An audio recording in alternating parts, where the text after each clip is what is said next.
I'm Lingjun, and I'm gonna introduce Areopagus today to you guys. So Areopagus is sitting on the west side of Acropolis, and in ancient Greece, its name just means big piece of rock. As you can see, it is a big piece of rock. But its function has more meanings than its literal meanings. It basically deals with homicide. Homicide cases in ancient Greece, so it's basically a court. And in pre-classical times, the Areopagus was the council of elder of the city, similar to the Roman Senate. Like the Senate, its membership was restricted to those who had held high public office, in this case that of archon.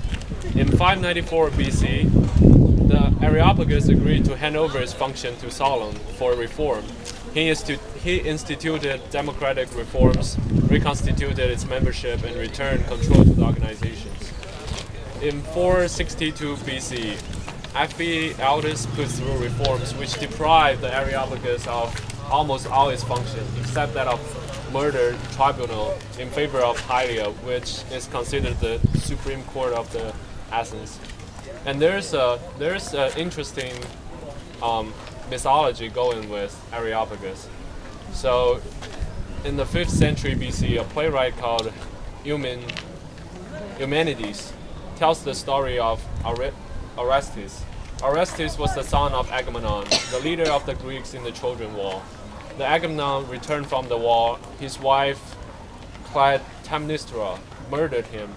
In revenge for his father's death, Orestes killed his mother, and Orestes' trial took place on the Areopagus. The goddess Athena stood up for him, and he was acquitted. He was protected from vengeance by the Furies, who became known as the Erinyes. And another interesting case happened here was a prostitute from 4th century BC Greece called Phryne. She was famous for her beauty and stuff. So she appeared. Before here, and she was accused of profaning the Eleusinian Mysteries.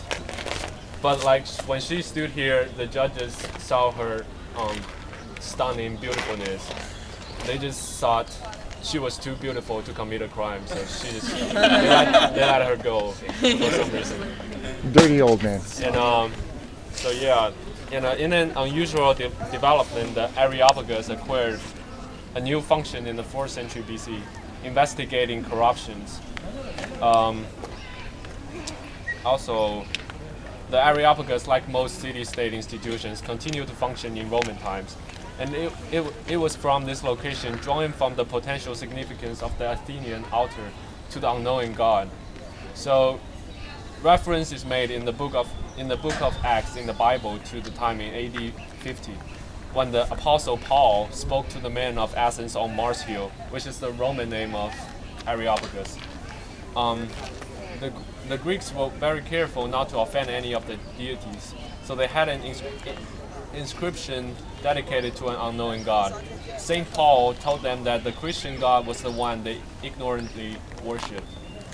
And on the north side of the hill are the remains of an old church, which was originally dedicated to the first people in Athens who had been converted by Saint Paul.